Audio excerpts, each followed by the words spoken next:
Hi, welcome back.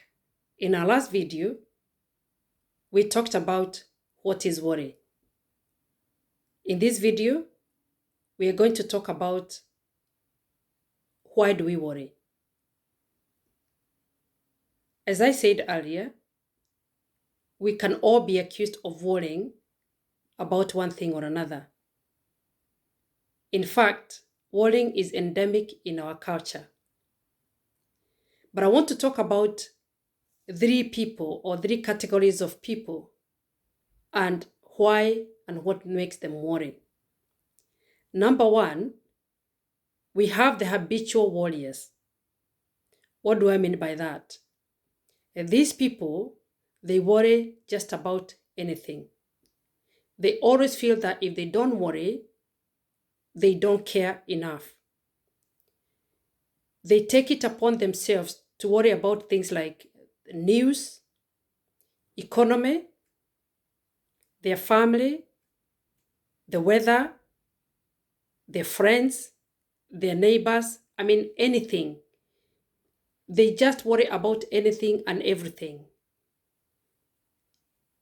I don't know how to explain it, but it's like they feel that if they don't worry, they're not doing anything. They're not being responsible. But mind you, they're not doing anything. They're not acting on anything. They're just worried. And they'll talk to you about, I'm worried about my mom or I'm worried about my kid, but they're just worried. Or they're worried about the weather. Whatever it's worried, they are habitual warriors. The number two category is there are people who they worry all the time. Worrying is their normal state. The funny thing about this category of people, they're not aware that they're worried. This is because what they do, if they have an issue or they have a problem, they worry about it, they ruminate. And when I say ruminate, they think deeply. Or to give a more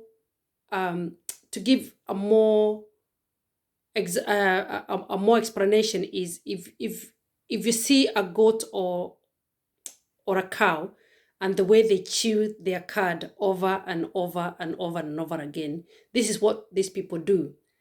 They recycle the worry and the thoughts of their worry over and over and over again. So they cycle that negative thoughts, because usually these are negative thoughts. Because remember, they are either worried about what happened in the past or what could happen in the future. And now they are in that state of worry, in that constant state of worry. And at this juncture, the way they go, they are in constant misery, sadness, and unhappiness.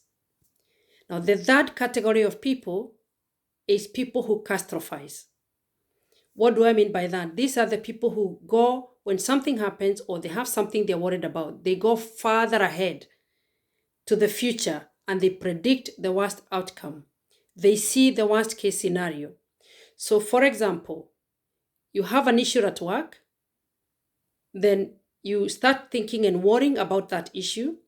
You start thinking you're going to lose the job. You haven't lost the job. Then you think about, if I lose my job, then I'll lose my family. You haven't lost your family yet. Now you go from there, you think, I won't be able to keep up with, if I lose my job, I won't be able to keep up with my mortgage payments. So I'll lose my house. Now, then they go to the last step where they see themselves, they're homeless. Now, at this stage, at this point in time, I can guarantee you they're in a panic mode. They are already very anxious and they cannot be able to think rationally. They cannot be able to do anything. And this fear and worry renders them ineffective.